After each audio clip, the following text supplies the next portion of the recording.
사도행전 6장 8절에서 15절까지입니다. 성경책을 보시거나 앞에 화면을 보시고 한 목소리로 같이 읽겠습니다.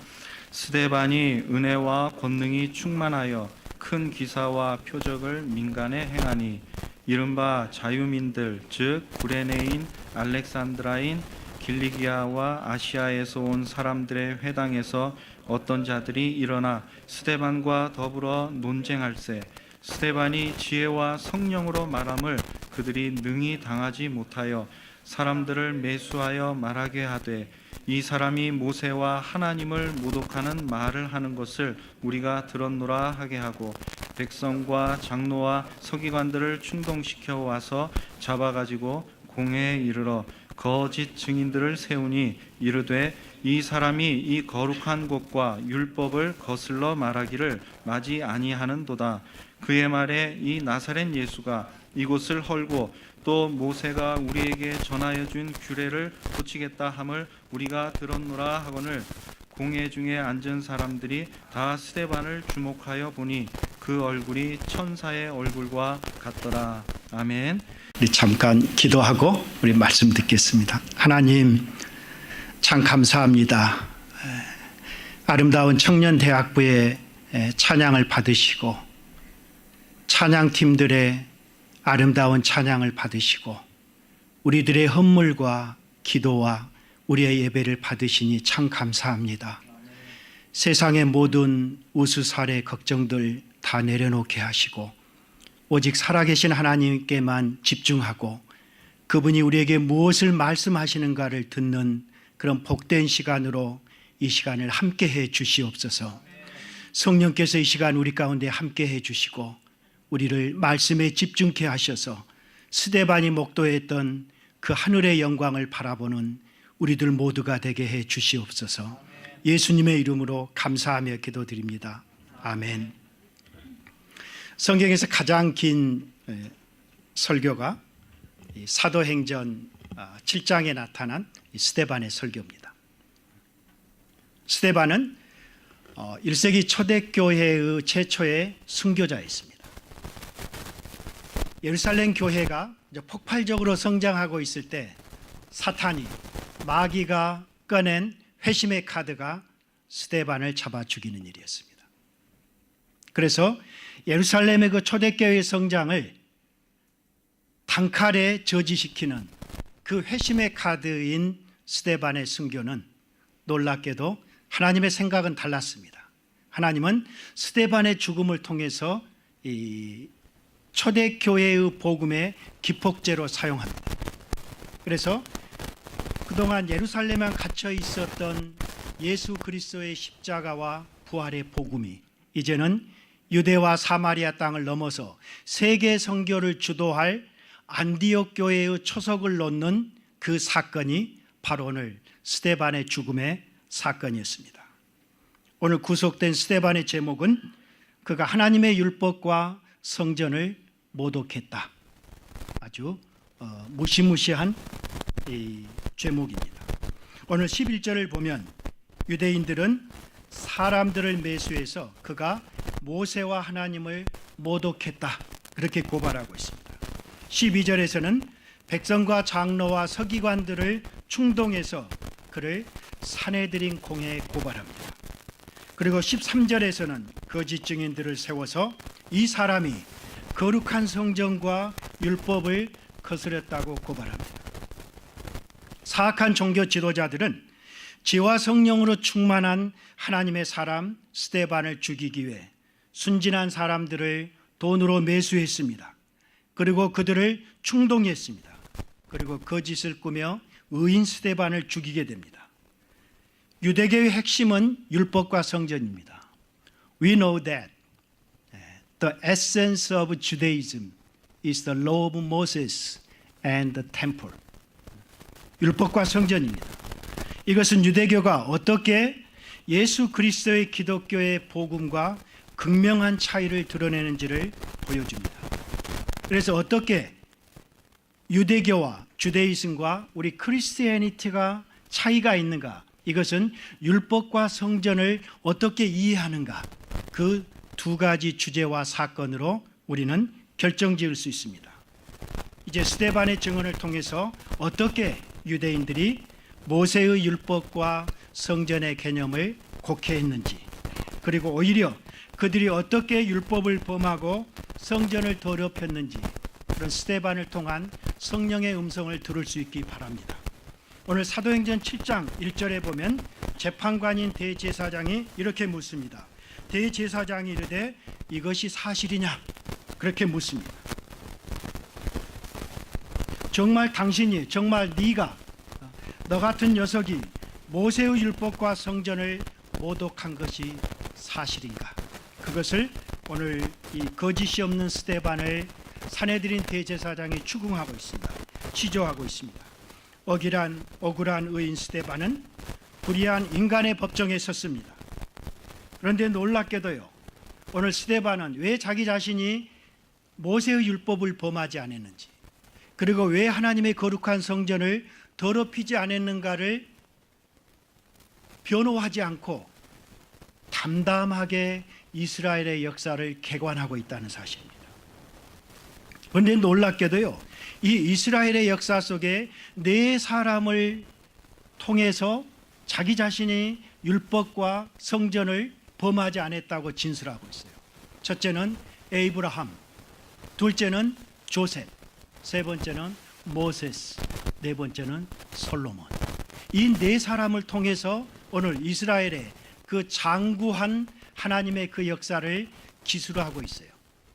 그런 측면에 있어서 이것은 단순한 이스라엘의 역사의 기술이 아니라는 것을 알아야 돼요. 어떻게 유대교가 예수 그리스도를 통해서 이제는 온 천하 만국을 구원하는 십자가와 부활의 복음으로 발전하는 그 성장의 과정을 기술하고 있기 때문에 굉장히 신학적으로 이스라엘의 역사를 선별해서 기술하고 있다는 것을 우리는 주목해야 됩니다.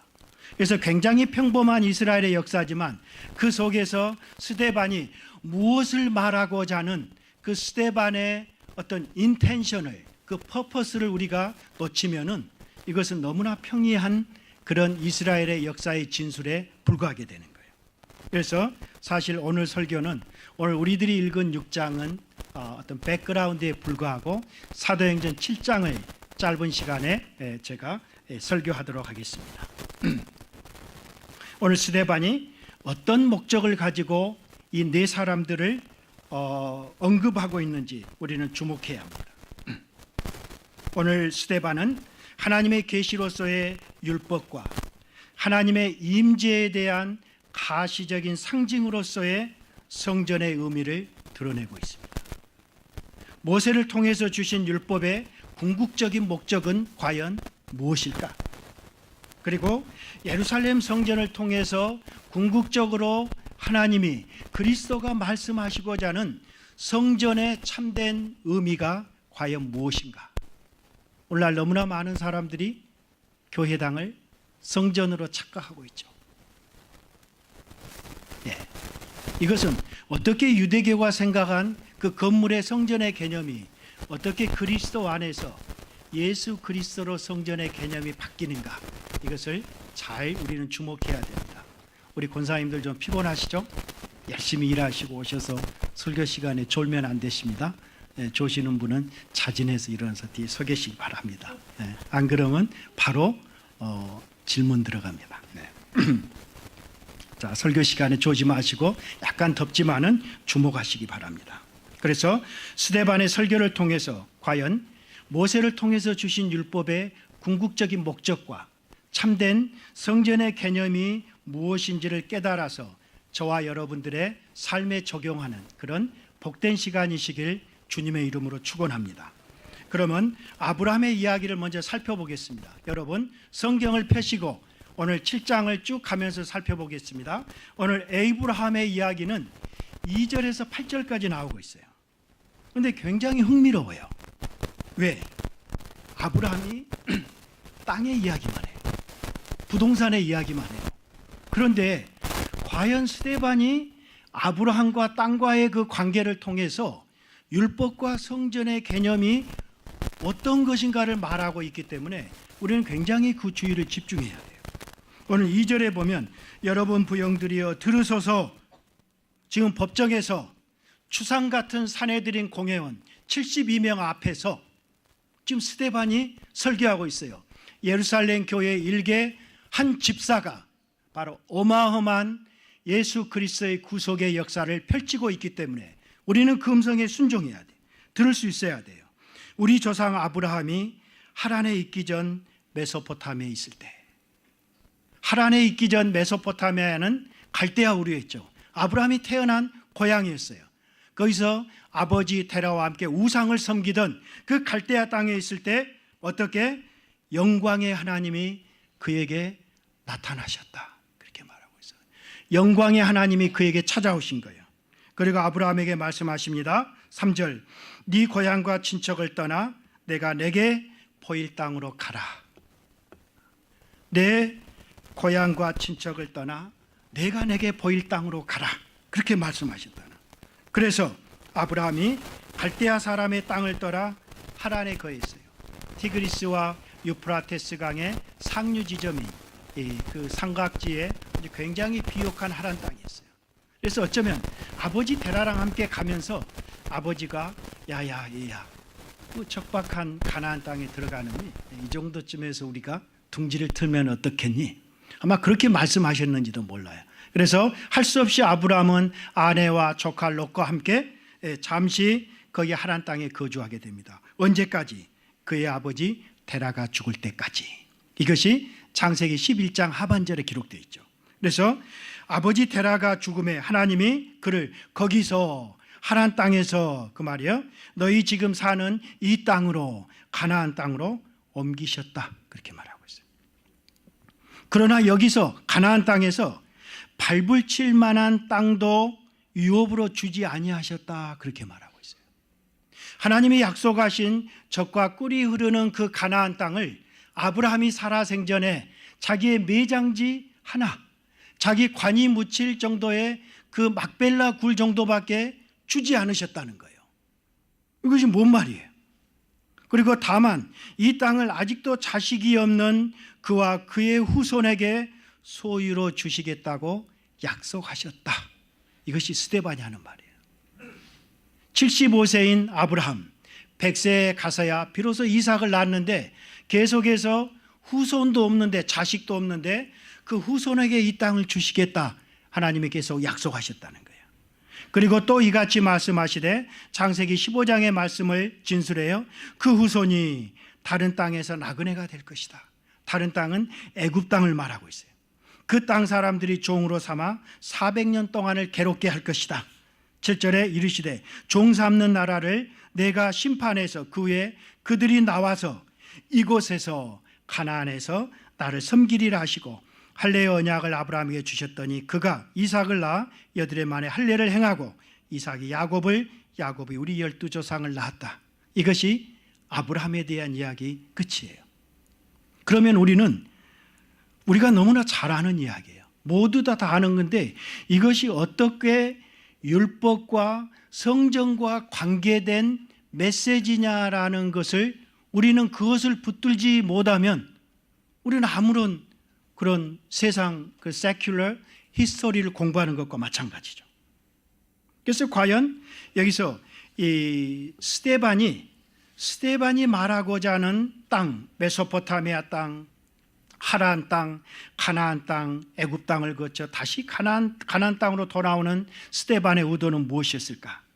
스데반은 땅의 중요성을 말하고 있지 않습니다.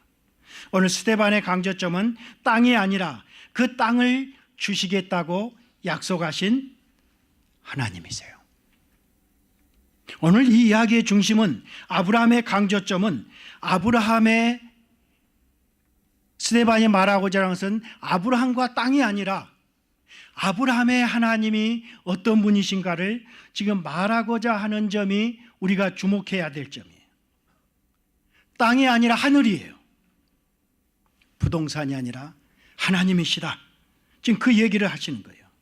약속의 땅을 떠나라고 보여주시면서 고향과 친척을 떠나라고 말씀하셨던 그 영광스러운 하나님, 그리고 하란 땅에 아브라함이 머물 때도 그곳에 함께 하시고 그리고 그 하란 땅에서 다시 가나안 땅으로, 가나안 땅에서 다시 애굽에 종살이 할 때도 끝까지 동행하시고 함께 하시고 지키시고 아브라함의 그 한 걸음 한 걸음의 여정을 인도하셨던 그 하나님, 그 하나님이 어떤 분이신가를 주목하도록 오늘 스데반은 그 사내들인 이스라엘 조상들의, 이스라엘 백성들의 스스로 지도자와 대표라고 생각하는 그들에게 과연 하나님이 과거 이스라엘 역사를 통해서 우리에게 말씀하셨던 그 하나님이 어떤 분이신가를 주목하게 하도록 하는 것이 아브라함의 이야기는 서론의 이야기, 서론이에요. 오늘 아브라함은 어떤 하나님에 주목하고 계십니까? 그 하나님은 언제나 자기 백성에게 말씀하시는 하나님, 그리고 자기 백성을 찾아오시는 하나님, 자기 백성이 어느 곳에 거하든지 간에 함께 동행하시고 임재하시고 지키시고 그들을 구름 기둥과 불 기둥으로 인도하셔서 그 약속을 끝까지 지켜내시는 그 하나님, 그 하나님을 우리가 주목해야 되고, 그 하나님이 어떻게 무슨 목적으로 모세를 통해서 율법을 주시고 그 율법에 계시된 성전을 계시하셨는가, 그 말씀을 우리가 잘 들어야 하지 않겠는가. 그렇게 스데반이 이스라엘 지도자들에게 지금 도전하고 있는 것이에요. 사랑하는 성도 여러분, 언제나 아브라함이나 그의 후손들이 거주했던 그 땅은 가변적인 것이었어요. 유동적인 것이었어요. 하나님이 인도하시면 그들은 언제든지 움직여야 했어요. 그렇지만 하나님은 가라고 하실 때, 말씀하실 때, 인도하실 때 항상 동행하시는 하나님이셨어요. 오늘 이 말씀은 어쩌면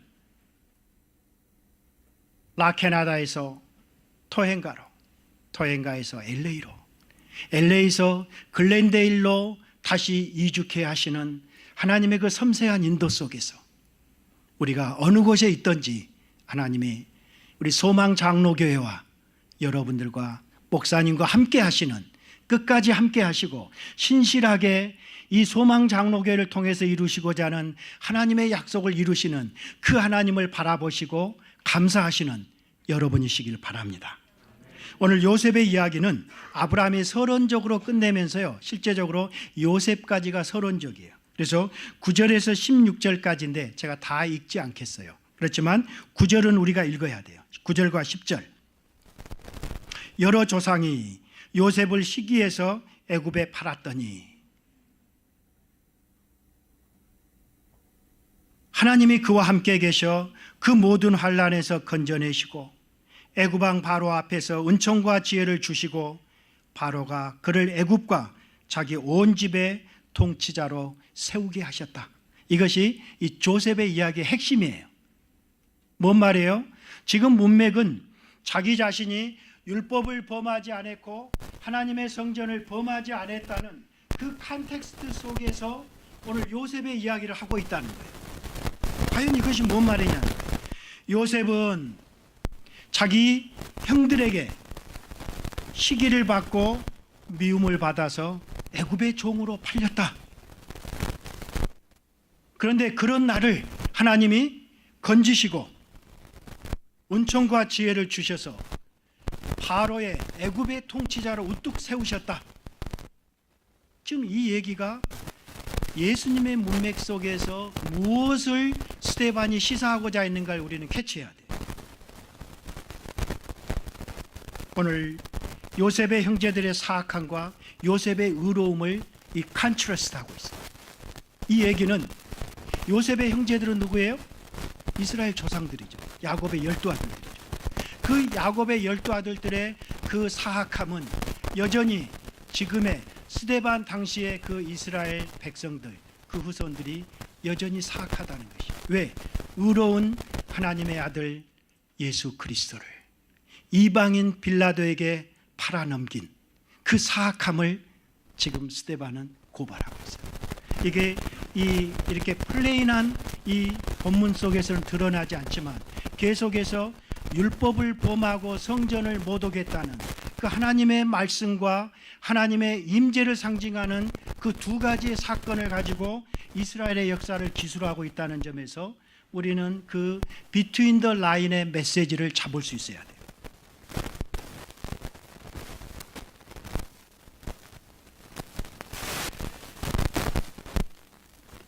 예수님의 사건 아까 읽으셨죠? 그 의인 나사렛 예수가 이곳을 헐고 모세가 준 규례를 고치겠다. 그것 때문에 지금 스데반이 법정에 섰잖아요. 그런데 너희가 죽인 그 예수의 죽음을 보아라. 하나님이 다시 살리신 그 사건은 바로 그분의 죽음이 헛되지 않고 옳은 것이었다. 하나님의 구원의 사건이었다는 것을 증명하는 결정적인 사건이 무엇이다? 부활이다. 그 얘기를 하고 있어요. 요셉이 비록 자기 형제들의 이스라엘 백성들의 시기와 질투와 미움과 죽이기까지 했던 그 수치와 모욕을 당했을지라도 결과적으로 하나님이 요셉의 생애와 함께 했던 것은 요셉이 의인인 것을 드러내지 않았느냐 그 말이에요. 나사렛 예수 그리스도가 다시 부활하셔서 승천하셔서 영광 가운데 계시는 이것은 스데반의 설교의 마지막 장면입니다. 스데반이 돌에 맞아 죽을 때 그 영광스러운 그 하나님의 아들 예수 그리스도 자기 자신의 주군이셨죠. 바로 그분의 그 영광스러움을 목도하는 것은 바로 그리스도의 죽음의 갈보리의 희생의 사건이 바로 하나님의 행하신 구원의 사건이었을 뿐만 아니라 저와 여러분을 위한 구속의 사건이었다 그 말이에요. 그래서 우리는 이 말 속은 이 말은 실제로 요셉의 이야기를 통해서 우리가 받을 교훈은 의인이 얼마든지 고난을 당할 수 있다 그 얘기를 하고 있어요. 그리스도의 복음 때문에 하나님을 믿는 것 때문에 예수님을 믿고 예수님의 죽음과 부활의 그 영원한 생명의 사건에 동참하는 교회마다 하나님의 사람들마다 이 땅에서 얼마든지 모욕과 수치를 받을 수 있을 뿐만 아니라 그 복음 때문에 고난을 당할 수도 있고 불편을 당할 수도 있다. 그러나 궁극적인 승리는 누구의 것이다? 저와 여러분의 것이다. 하나님이 지금 스데반은 이 말씀을 하고자 하는 거예요. 어디에 가서 고난을 당한다 할지라도 하나님의 은혜는 하나님의 돌보심은 언제나 변함이 없으시다. 그렇기 때문에 우리는 누더기와 같은 우리 자신의 도덕적인 의에 의존하지 말고 영원한 참된 의가 되신 예수 그리스도의 의를 믿음으로 순례의 여정을 담대히 걸어가자. 지금 그 얘기를 스데반이 하고 있는 거예요. 먼저 스데반 자신에게 적용해야 되지 않겠어요? 우리에게 주신 말씀을 우리 자신에게 적용해야 되는 것처럼 스데반은 어떻게 적용했어요? 의인 요셉이 기꺼이 고난을 당하고 기뻐했던 것처럼 스데반도 그런가요? 그렇죠. 오늘 스데반은 돌에 맞아 죽는 험악한 자리에서도 그는 조금도 두려워하지 않았어요. 조금도 무서워하지 않았어요. 그는 자신이 믿는 그리스도의 십자가의 복음 진리가 자신의 생명보다 더 소중했기 때문이에요. 우리 자신의 생명과 그 복음의 그 생명의 가치를 비교할 수 없기 때문에 그는 기꺼이 자기 자신의 생명을 던질 수 있었어요. 우리의 생명을 잃는다면 천하를 얻는들 무엇하겠느냐 그런 말씀하시잖아요. 천하보다 더 소중한 저와 여러분의 그 생애를 그리스도께 바치는 것이 얼마나 영광스러운 일인가, 얼마나 가치 있는 일인가를 지금 오늘 스데반은 증거하고 있어요. 하나님의 참된 생명과 의로 이 땅에 오신 예수 그리스도의 복음을 포기하지 마시기 바랍니다. 주님 오시는 그날까지 그 신실한 복음, 저와 여러분을 죄에서 구속하시고 우리를 부활의 새 생명과 능력으로 살리신 만유의 주가 되신 예수 그리스도, 만왕의 왕이 되시고 만유의 주가 되신 바로 그분 앞에 저와 여러분의 생명을 드릴 수 있다는 것, 이것은 특권입니다. 여러분이 어느 곳에 계시든지 간에 바로 우리의 주님 되신 저와 여러분을 위해서 기꺼이 갈보리의 그 희생으로 올라가셨던 그분께 충성하는 우리들이시기 바랍니다. 오늘 17절에서 43절까지는 모세의 이야기를 하고 있어요. 이제 모세와 솔로몬의 이야기가 본론이에요. 그러면 주목하시기 바랍니다. 20절에서 보면요, 그때 모세가 낳는데 하나님 보시기에 아름다운지라 그의 아버지 집에서 석 달 동안 길리더니 버려진 후에 바로의 딸이 그를 데려다가 자기 아들로 기르매 모세가 애굽 사람의 모든 지혜를 배워 그의 말과 하는 일들이 능하더라. 모세는 120까지 살았어요. 그래서 요즘도 우리 건강한 어르신들은 120까지 살 수 있어요. 그렇죠? 네. 건강하게 사셔야 됩니다. 그런데 오늘 모세의 그 120 생애를 40, 40, 40으로 구분하고 있다는 거예요. 첫 번째 40은 23절 나이 40이 되매 그때까지죠. 20절에서 23절까지 이 첫 번째 40은 바로의 왕궁에 거하는 시기였어요. 그는 레위 가족으로 태어났습니다. 그러나 바로의 딸이 그를 데려다가 애굽의 왕자로 키웠어요. 네. 찰턴 헤스턴과 율브리너 기억나시죠? 네. 굉장히 호화로운 시기였어요. 그런 조금도 부족함이 없는, 자기가 원하면 율브리너보다 찰턴 헤스턴이 더 뛰어났잖아요. 네. 실제로 영화에서도 그렇고 내용도 그랬어요. 그러나 그때 23절을 보면 나이 40이 되매 모세는 그 형제 이스라엘 자손을 돌볼 생각이 났다. 그럽니다. 그래서 모세는 기꺼이 그 히브리서 기자가 말하고 있죠. 모세는 장성해서 믿음으로 바로의 공주의 아들이라 칭함받기를 거절하고 도리어 하나님의 백성과 함께 고난받기를 잠시 죄악의 낙을 누리는 것보다 더 좋아했다. 그런 애굽의 왕궁에 거하는 것보다 기꺼이 광야에 자기 백성과 함께 고난받기를 자초했던 그 위대한 모세스. 바로 그 생애를 하나님이 어떻게 했는가. 그러나 아직 40이 됐을 때는 자기 의로 충만했어요. 그래서 이스라엘의 그 유대인의 그 애굽의 관원들을 돌로 쳐서 죽였어요. 그러나 그때는 이스라엘 백성들이 그를 알아보지 못했어요. 그래서 도리어 쫓겨서 미디안 광야로 쫓겨갑니다. 그때까지는 모세는 40대까지는 애굽의 학술과 지혜로 능통해서 자기 의로 자기 백성을 구원할 수 있다라고 생각했어요.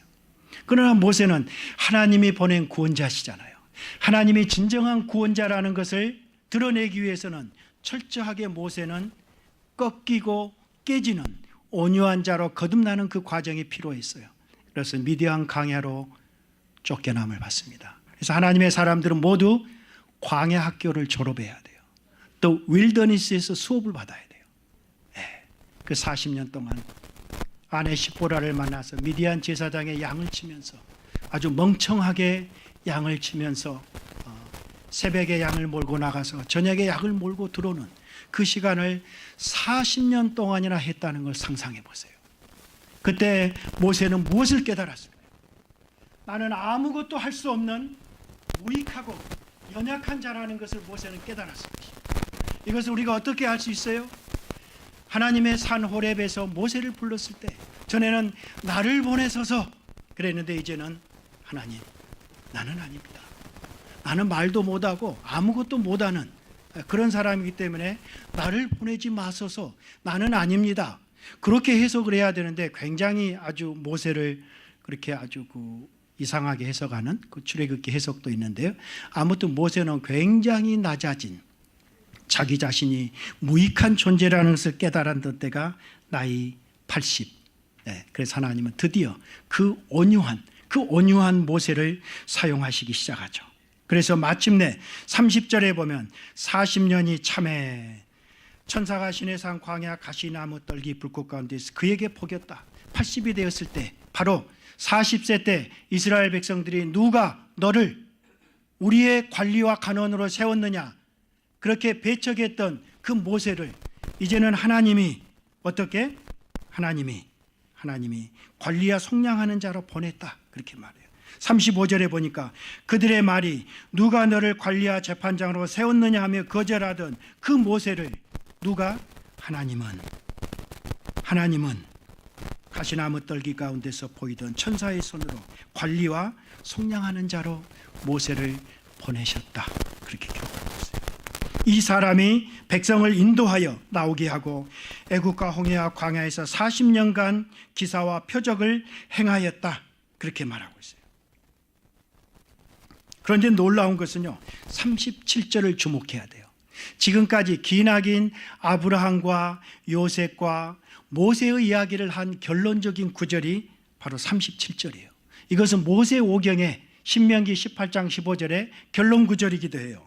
모세가 이스라엘 자손에 대하여 하나님이 너희 형제 가운데서 나와 같은 선지자를 세우리라 하던 자, 바로 모세다. 모세가 죽으면서 최종 유언을 하죠. 나와 같은 선지자 한 사람을 하나님이 보내실 것이다. 그 하나님이 보내신 그 의인의 말씀에 순종하면 살고 불순종하면 죽는다라는 메시지가 바로 모세가 말하고자 했던 최종적 유언적인 메시지였어요. 그 모든 모세의 율법을 주신 그 하나님이 자기의 아들 메시아를 보내셨을 때 그 마지막 날에 아들을 통해서 우리에게 말씀하신 하나님, 히브리서 기자는 그렇게 말하고 있잖아요. 그래서 결국은 똑같이 모세 오경의 최종적인 그 어떤 이 파이널 컨클루전은 바로 머사야, 예수 그리스도, 모세와 같은 선지자가 올 것이라는 예고였다는 것이에요. 그래서 결국은 참된 유대인은 누구예요? 하나님의 율법을 지키고 순종하는 자죠. 그런데 율법이 인디케이팅하는 그 최종적인 컬미네이션은 예수 그리스도, 그 메시아이기 때문에 그 메시아를 받아들이고 순종하는 사건이 진정으로 율법을 순종하는 것이다. 지금 스데반이 그것을 말하고 있어요. 율법을 613개 조항을 지키고 안 지키고 하라 하지 마라를 문자적으로 순종하는 것이 아니라 진정으로 그 율법이 가리켰던 나사렛 예수 그리스도, 그 메시아의 말씀에 그분을 나의 주, 나의 하나님으로 모셔드린 자가 진정으로 하나님의 율법을 지키는 자다. 지금 스데반이 그 말을 하고자 하는 거예요. 그래서 51절, 53절을 한번 봐볼까요? 스데반이 결론적으로 이런 얘기예요. 목이 곱고 마음과 귀에 할례를 받지 못한 사람들아, 너희도 너희 조상과 같이 항상 성령을 거스르는구나. 너희 조상들이 선지자들 중에 누구를 박해하지 아니하였느냐? 의인이 오시리라 예고한 자들, 의인은 메시아죠. 메시아가 오시리라 예고한 자들, 선지자들이죠. 선지자들을 너희들이 죽이고 너희는 그 의인을 잡아준 자고 살인한 자가 아니냐? 너희는 천사가 전한 율법을 받고도 지키지 않았다. 최종 버딕은 뭐예요? 너희다. 율법을 어게인스트한 자들은 나 스데반이 아니라 바로 너희다. 그렇게 말해요.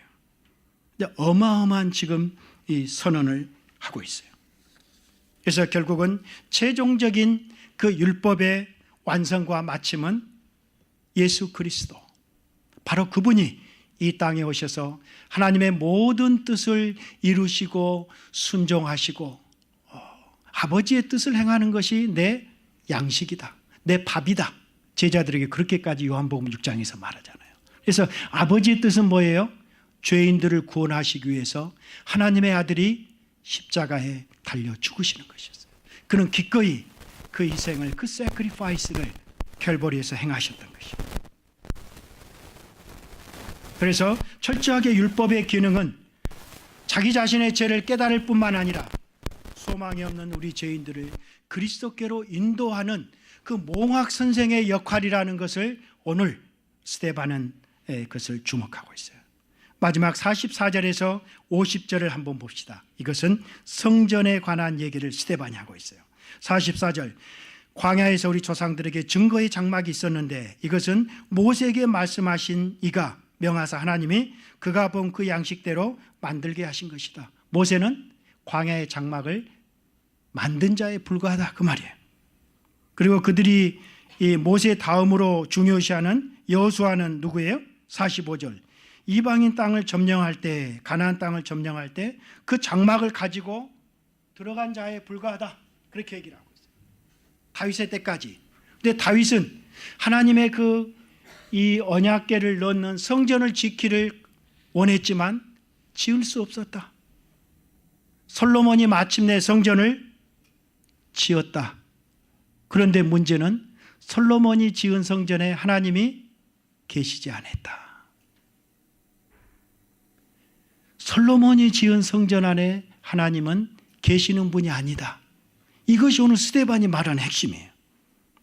그래서 48절에 보면 그러나 솔로몬이 성전을 지었을지라도 지극히 높으신 이는 하나님은 손으로 지은 곳에 계시지 아니하신다.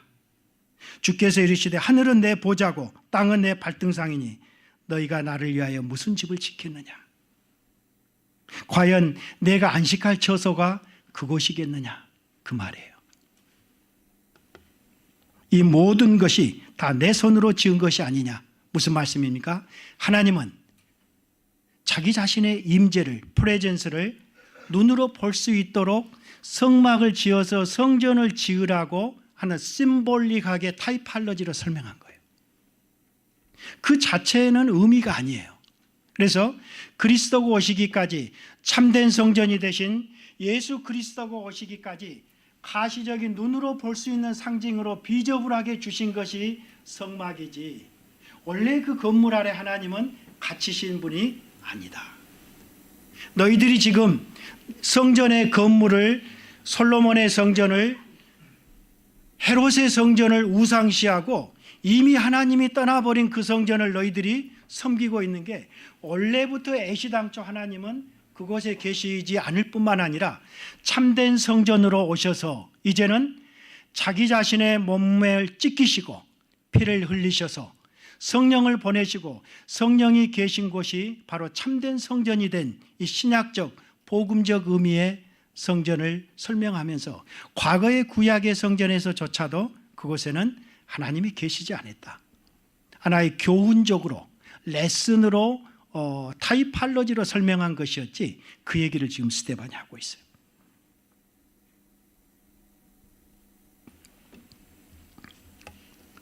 모세는 이스라엘 백성에게 율법을 전했습니다.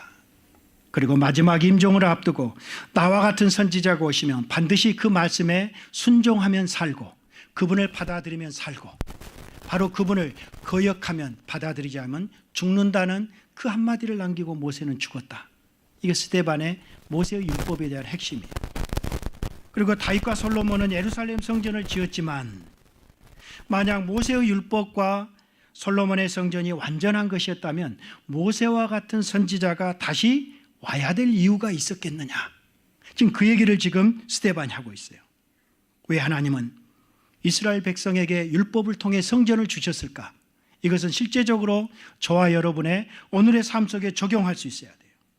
그것은 이스라엘 백성들이 범죄할 때마다 죄를 씻고 하나님과의 관계를 회복할 장소로 성전에 그 짐승의 제물을 바치도록 허락하셨어요.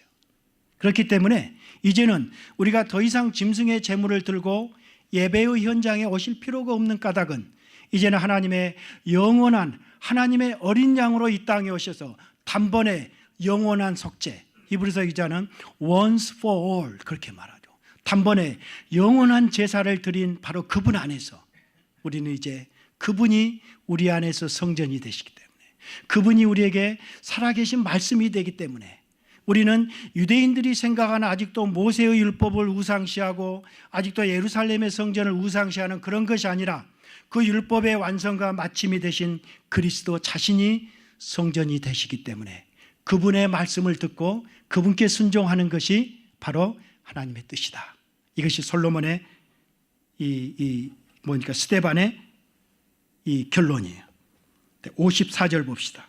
이스라엘 백성들이 어떻게 반응한가요? 54절, 그들이 이 말을 듣고 마음에 찔렸다 그럽니다. 성령께서 설교를 통해 마음에 찌름을 주실 때는 어떻게 합니까? 마음과 양심의 가책을 받을 때는 그 말씀을 들어야죠. 그 말씀을 잘 생각해 봐야 됩니다. 그리고 다른 사람에게 적용할 것이 아니라 정말 하나님의 그 말씀이, 하나님이 오늘 내게 계속해서 말씀하시는 그리스도가, 그리고 그분의 임재가 참된 율법과 성전이라고 설명하는 이 스데반의 메시지가 바로 내 삶 속에 지금 그분이 하나님의 진정한 말씀이고 이 세상에 어떤 것이 아니라 바로 그분의 그 말씀이 내게 참된 생명의 말씀이고 내게 참된 임재와 거룩을 주는 장소인가, 이것을 돌아봐야 돼요. 자기 자신의 누추한 모습을 돌아봐야 돼요. 내가 진정으로 그리스도로 만족하고 있는가, 내가 진정으로 그리스도 안에서 거룩한 성전으로 하나님의 백성으로 살아가고 있는가. 바로 그 사람이 하나님의 사람, 성령의 사람, 구원받은 사람이죠. 베드로 설교를 들은 사도행전 2장 오순절 성도들은 마음의 찔림을 받았을 때 어떻게 했어요? 형제들아, 우리가 어찌할꼬? 애통하고 탄식했던 그들에 반해서 오히려 더 복음과 그리스도의 십자가 부활의 사건을 많이 들었던 사도행전 7장의 그 이스라엘 백성들의 그 태도는 어때요? 완전히 정반대예요. 그럴 때 유대인들의 반응은 어떻습니까? 54절 하반절, 마음에 찔렸을 때 그를 향하여 이를 갈았다. 55절에 57절에 그들이 큰 소리를 지르며 아주 고래고래 악을 쓰며 귀를 막고 일제히 스데반에게 득달같이 달려들었다. 그래서 스데반을 성 밖으로 내쳐서 돌로 죽였다. 그때 스데반의 반응은 59절에 어떻게 나타납니까? 스데반이 부르짖어 이르되 주 예수여 내 영혼을 받으시옵소서. 스데반은 지금 55절에 성령이 충만해서 하늘을 우러러 주목해서 하나님의 영광과 예수께서 하나님의 우편에 서신 것, 열린 하늘을 통해서 인자가 하나님 우편에 부활승천하셔서 살아계신 그 영광을 목도하고 있는 그 현장 속에서 이스라엘 백성들은 그분의 음성을 듣기보다는 바로 그 의인을 쳐 죽이는 그 현장 속에서 바로 그들을 위해서 기도하고 있어요. 그리고 60절에 무릎을 꿇고 크게 불러 이르되 주여 이 죄를 그들에게 돌리지 마옵소서. 이렇게 의인 스데반은 죽었습니다. 그는 마지막 죽음의 자리에서도 한 점 부끄러움이 없는, 하늘을 향해서 한 점 부끄러움이 없는 그리스도의 본을 따라 순교했습니다. 그의 죽음을 통해서 스데반은 주님을 향한 자기 자신의 사랑의 진정성을 드러냈어요. 우리가 진정으로 우리의 삶의 현장에서 우리가 고난을 거부하고 넓은 길을 택한다고 한다면 우리가 진정으로 주님을 사랑한다는 것을 우리는 어떻게 증명할 수 있어요? 복음이 우리에게 요구하고 진정으로 교회가 하나님이 복음의 역사를 위해서 우리에게 요구하실 때 기꺼이 내가 희생하고 내가 양보하고 내가 기꺼이 그 불편함을 인컨비니언시를 받아들이고 살아가는 그 삶이 내가 진정으로 주님을 사랑한다는 것을 증거하는 것이 아닐까요? 우리가 입술로만 주님을 믿는 것은 너무나 쉬운 일이에요. 그러나 실제적인 내 삶의 현장 속에서 내 시간을 드리고 내 물질을 드리고 내 은사를 드리는 그 삶의 현장만이 바로 진정으로 주님을 사랑하는 바로 하나님의 사람들의 모습이 아닐까, 저는 그렇게 생각합니다. 오늘 성경은 스데반이 돌에 맞아 죽었다고 기록하지 않습니다. 60절 하반절에 어떻게 해요? 이 말을 하고 자니라. 스데반은 죽지 않았어요. 스데반은 죽은 것이 아니라 잠시 잠들었을 뿐이에요. 그런 주님이 다시 오시는 마지막 재림의 날 부활의 아침에까지 잠시 잠들었습니다. 그는 지금 주님의 품에 안겨서 영원한 안식을 누리며 주님이 다시 오실 그 원수들을 그 원수를 신원해 주실 그 날을 지금 기다리면서 저와 여러분을 기다리고 있을 거예요. 사랑하는 성도 여러분, 진정한 성전은 사람이 손으로 지은 건물이 아닙니다. 하나님의 영광이 있고 하나님 보좌 우편에 계신 바로 그곳, 그 하늘의 성전이 진정한 성전인 것이죠. 그래서 모세의 성막이나 예루살렘 성전이나 모두 하늘에 있는 성전의 모형이다, 섀도우다, 그렇게 성경 기자들은 말하고 있어요. 그래서 참된 성전은 눈에 보이는 건물이 아니라 예수님, 예수 그리스도 바로 그분이십니다. 예수님의 육체 속에 하나님의 모든 지혜와 보화와 축복과 생명이 그분 안에 담겨져 있어요. 그래서 예수님의 육체가 십자가에서 찢겨질 때 이 땅에 있는 성소와 지성소의 휘장이 찢어지고 이제는 누구든지 담대하게 은혜의 보좌 앞에 나아갈 수 있는 그 놀라운 생명의 길, 천국의 길이 우리 가운데 열린 것입니다. 활짝 열린 것입니다. 하나님은 스데반으로 하여금 죽기 전에 그 영광스러운 그 천국을, 마지막 새 예루살렘을 목도하도록 보여주면서 그의 눈이 편안하게 감길 수 있도록 스데반에게 은혜를 베푸셨어요. 우리 모두 주님을 향해 가는 순례자들입니다. 뜻깊은 종료주일을 맞이해서 저와 여러분들이 함께 모인 우리 소망장로교회 이 공동체가 바로 하나님의 성전입니다. 건물이 성전이 아닙니다. 그래서 스데반의 순교의 피는 복음의 새 장을 열었습니다. 아직도 한국교회는 문자적인 율법주의에 무엇을 해서는 안 되고 무엇을 해야 되는 그런 아주 초보적인 초등학문인 율법주의가 우리 교회 안에 꽉 차 있어요. 그리고 잘못된 건물의 성전 개념으로부터 자유하지 못하고 있어요. 우리는 스데반의 설교를 통해서 참된 율법과 성전의 개념을 배워야 돼요. 그래서 유대교의 율법과 성전은 이제 그리스도 안에서 어떻게 복음과 교회로 대체되었어요. 이제 새 언약의 직분에 부름받은 자답게 우리는 하나님의 구약의 율법을 통해서 우리의 죄를 깨닫고 왜 이 땅의 인생들이 그리스도가 필요한가를 깨닫도록 구약의 말씀을 읽어야 돼요. 아직도 구약에 새우는 먹어서는 안 되고 제가 좋아하는 삼겹살 먹어서는 안 되고 그런 안식교처럼 그런 음식법에 매여 있지 않잖아요. 그것은 이 더러운 것과 이 성스러운 것, 그러나 그리스도 안에서 속된 것과 거룩한 것을 구별하기 위한 임시적으로 다양한 방법으로 그림으로 보여준 그림 언어에 불과한 것이요. 주는 영이시니 주의 영이 계신 곳에는 자유가 있으리라는 성령의 약속이 신약의 복음을 통해서 구약의 말씀을 깨닫고 참된 율법과 성전이 되신 예수 그리스도 오실 때까지 우리가 신실하게 그분께 순종하는 우리들이길 바랍니다. 기도하겠습니다. 하나님, 참으로 이 땅에 오셔서 우리 가운데 진정한 성전이 되어주신 것을 인해서 감사합니다.